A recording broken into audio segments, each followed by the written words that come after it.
Onneksi olkoon postimerkki saavutuksesta. Kiitos. Oliko helppo löytää se roolihahmo, jonka halusit laittaa postimerkkiin?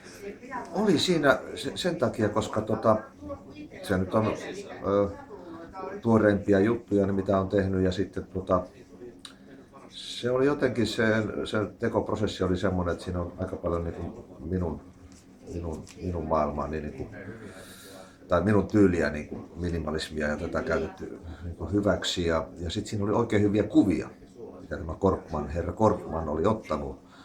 Ja mitä mä voisin kuvitella niin kuin postimerkkikuviksi, niin se oli ehkä se semmoinen, tai muutamat kuvat siellä niin sopi mainiosti siihen tarkoitukseen. Niin se oli yksi syy myöskin.